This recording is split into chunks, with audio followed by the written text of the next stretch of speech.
C'est l'heure de l'interview de la semaine. Nico, nous recevons Jean-Victor Traoré qui vit sa troisième saison au sein du club angevin, au sein de l'ABC. Exactement, l'ABC se déplaçait ce week-end contre Liévin, une équipe qui est solide, l'équipe de Liévin, mais pas non plus exceptionnelle, même si c'est vrai qu'à domicile elle est difficile à manœuvrer. Une équipe qui avance ses rangs, Vincent Mendy, on se souvient de Vincent Mendy, c'était à l'intérieur de l'ABC la saison dernière. Il a d'ailleurs posté un bon double-double, un 10 points d'Irbon, Vincent, ce week-end. Et l'ABC donc, qui a bien rentré dans son match, porté par un Traoré qui a été plutôt bon, le seul joueur de l'ABC qui a tenu son rang ce week-end. Et puis petit à petit, le collectif s'est dégradé. Un bon début de troisième carton permet à l'ABC de reprendre un petit peu d'avance, mais il finit mal le carton. Au final, une défaite 59-55. Victor, tu me disais que c'était la zone qui avait pas mal gêné l'équipe de l'ABC. Au final, une défaite de 4 points. Sur quoi ça s'est joué? Sur ce match-là, oui, beaucoup de zones ils ont fait dès la première minute. Pour nous, c'était bien en première mi-temps, on a pu la casser un peu avec un peu d'adresse. Voilà. Et malheureusement, le troisième quart-temps, comme beaucoup de matchs, on ne commence pas vraiment mal, mais on marque pas beaucoup les deux équipes, ils marquent quasiment que des lancers francs. Et nous, on reste bloqué à 38 points pendant, je sais pas, beaucoup plus de 5 minutes. Et ensuite, de là, on n'arrive pas vraiment à repasser devant. Et ça se passe mal jusqu'à la fin. Ça, on peut parler de la stat, Jean-Victor, tu dis justement, on ne marque pas. Quand on prend un petit peu le temps de regarder, vous avez marqué 1148 points depuis le début de la saison, et c'est la 14e attaque. Autant dire que 15e, moi j'ai vu 14e, Nico, 14e ou 15e, on va plus faire confiance à Nicotas, le spécialiste basket. 15e attaque pour, par contre, la deuxième défense. Alors on se dit que clairement, les raisons de cette 13e place, c'est que le schéma offensif est loin d'être assimilé 4 mois après le début de la saison. Est-ce que c'est inquiétant? On peut, comme il y a 2 ans avec Angers, avec Michael, on était la première défense, on était loin d'être la meilleure attaque et on a quand même bien fini l'année. Donc là, 59 points encaissés à Liévin, c'est bien. Donc je veux dire, on n'est pas forcément obligé de beaucoup marquer, ça dépend des matchs. Donc, on va dire que là, sur ce match, il nous a manqué juste un peu. Déjà, c'est bien qu'on n'encaisse pas beaucoup parce que l'année dernière, on encaissait trop. C'est bien, mais c'est pas une histoire de schéma tactique non plus.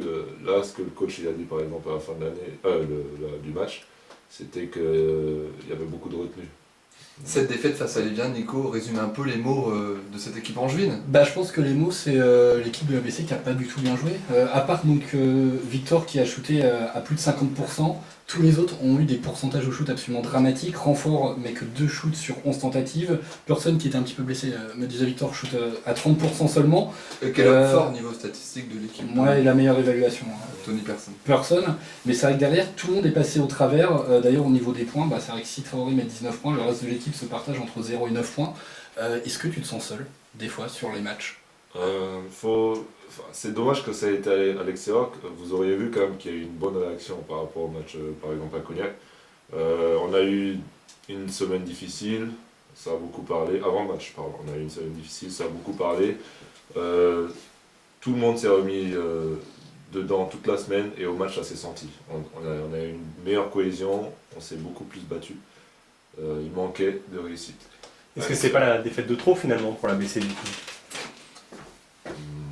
Parce que ça, je peux pas le dire aujourd'hui. Vous avez beaucoup parlé cette semaine, et malheureusement c'est arrivé à une défaite. Donc c'est ça le problème, c'est que si vous avez beaucoup parlé cette semaine, c'est que ça n'a pas forcément fonctionné. Surtout, c'est pas la première fois que vous faites des réunions, parce que ça va pas. Il y en avait déjà eu une autre en début de saison. On n'a pas fait de réunion. Qu'est-ce que tu vas insinuer, Romain, quand tu parles de la défaite? Peut-être que ça va au-delà du sportif, c'est ça que tu veux dire, Romain? Bien sûr. Tu parles de crise?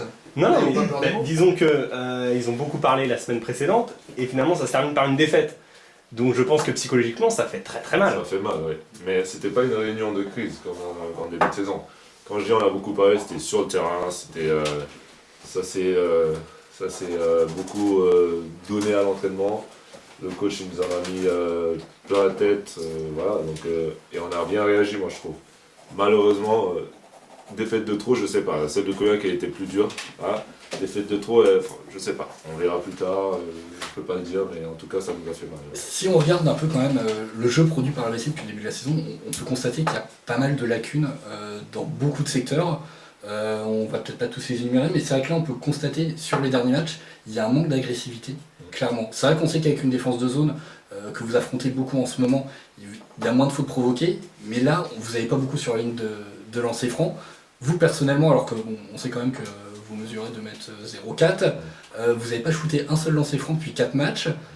Vous allez peut-être pas aussi, j'ai envie de dire, aller au mastic, en dessous, aller provoquer l'adversaire, chercher des fautes. Et des fois, quand il y a les shoots qui rentrent pas, faut aller chercher ces points-là un peu. Ouais, c'est possible. Je pense que toute l'équipe ne prend pas assez nos responsabilités. Voilà, ça peut se résumer. Il n'y a pas de leader, ça se traduit comme ça. Il n'y a pas de leader aujourd'hui à l'ABC, vous savez pas quoi faire sur le terrain.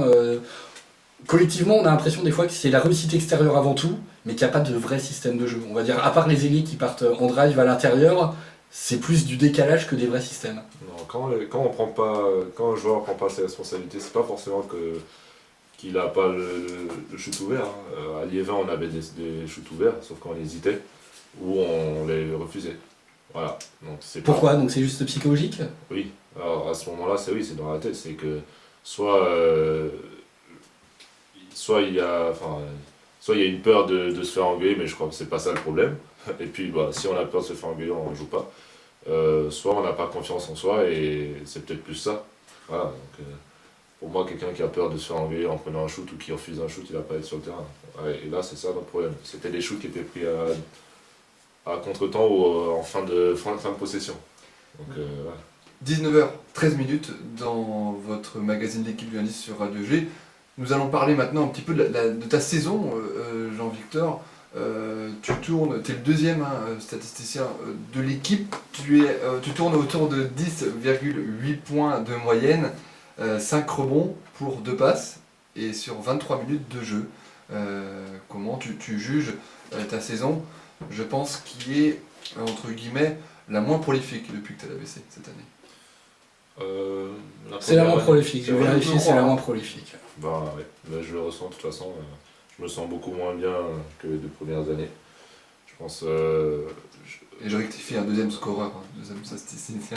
Allez, on continue. Oui.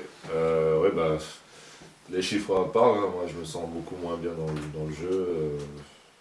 Je sais pas. Est-ce qu'on peut comparer ta saison avec le match justement contre les 20? Donc c'est vrai que tes pourcentages de réussite sont globalement en hausse, notamment à 3 points où tu shootes un très très joli 42% de réussite, mais tu marques moins, tu prends moins de rebonds, moins de contre. Ça c'est un peu dans l'implication du joueur, mais en même temps il faut dire aussi que tu joues moins. Est-ce que tu sens que tu n'as plus la confiance de ton coach? Je prends l'exemple du match contre les 20, tu commences le match en 14 minutes, tu prends 12 shoots, et le reste du temps derrière, en deuxième mi-temps, alors qu'on suppose que tu es un des leaders de l'ABC, tu es là depuis 3 saisons, tu prends que 3 shoots, tu joues moins. Est-ce que ça vient de là? Est-ce que le coach, tu as l'impression qu'il ne te fait pas confiance? Je n'ai pas vraiment d'explication, je me prends beaucoup la tête par rapport à ça. C'est que je pense que j'apporte assez pour être plus sur le terrain. Je pense que j'en parlais avec Olivier, c'est la première saison où je fais aussi peu de contre. Donc avant j'étais moins scoreur, j'étais plus contre et tout ça, et là mais comment ça se fait? T'es moins impliqué? Tu te sens... Enfin, je suppose que quand le coach, tous les sportifs, quand on sait que le coach leur fait pas confiance, ce serait logique qu'il y ait un peu moins d'implication aussi, peut-être moins de motivation quand on est sur le confiance aussi, Nico. C'est pas purement tactique, tout simplement. Non, pas tactique, plus confiance. Et quand on est 13e au championnat, est-ce qu'il y a un discours présidentiel de plus en plus présent? Parce que c'est vrai que là, le président Gauthier, plus discret, tu meurs, hein. On ne le voit pas, on l'entend pas. Cette année, il est beaucoup plus en retrait. Je n'ai pas vraiment d'explication par rapport à ça. Mais vu notre situation après ce match, ça ne m'étonnerait pas qu'on entende plus les dirigeants. Mais c'est un peu inquiétant justement. Qui est-ce qui dirige le bateau ABC qui est un peu en train de couler? Vraiment, enfin, à part toi, qui vraiment j'ai l'impression que tu poses un peu les stats, le coach, il fait des choix que personne ne comprend en ce moment trop. Le président n'est pas là. Sur le terrain, Ahmed Fella, on peut en parler. Ahmed Fella, donc c'était son 7e match contre Liévin. C'est pour la 3e fois sur 7 matchs où il n'a pas marqué 1 point. Et sur ces 7 matchs, il y en a 6 où il a marqué entre 0 et 3 points. Et est-ce que c'est un leader ou pas? Et absolument pas. Il faut poser la question à Jean-Victor, mais c'est vrai qu'on a l'impression qu'il n'est pas du tout leader sur le parquet. Et ses stats sont plus que faméliques. Pour l'instant, c'est un point mort, on a l'impression. On en parlait en off, là. Vous traînez entre guillemets un petit peu le boulet Fella. On va pas dire que c'est un boulet, mais on va dire qu'il a une très grande carrière. Il a un très gros CV. Mais je parle de Boulet parce que il a souvent eu des pépins physiques. Et à cause de ces pépins physiques, vous perdez du temps dans vos systèmes, dans vos assimilations, et vous jouez avec d'autres meneurs comme Olivier Sulpice il y a quelques jours, ou il a qui est plus un meneur de formation, mais Ahmed Fella qu'on respecte beaucoup ici, qui a une très grande carrière, à plus rien, on peut en parler de sa carrière, voilà, il a été... Plus de 170 matchs en Pro A, All-Star Game, et puis vainqueur de la Coupe. Voilà, c'est un grand joueur, mais est-ce que clairement vous attendez encore Ahmed Fella cette année pour faire de belles choses sur le terrain? C'est simple, niveau statistique, c'est sûr que c'est pas un leader. Après, il y a peut-être les raisons de ses blessures ou de son manque de rythme, vu qu'il a eu du mal. Voilà. Toute la prépa il l'a pas faite, là il a eu une grosse gastro par exemple après les vacances de Noël, il n'a pas pu faire de prépa non plus, donc je pense que ça, lui aussi ça le handicape bien. Mais après, il tient son rôle de capitaine et leader en dehors, il essaie de pousser, et je pense qu'à sa place, ce serait difficile, quand on ne réussit pas sur le terrain, c'est difficile de tirer l'équipe. Mais ça, je dois le reconnaître, il fait l'effort de le faire. Mais après, c'est sûr que concrètement, sur le terrain, il a plus de mal.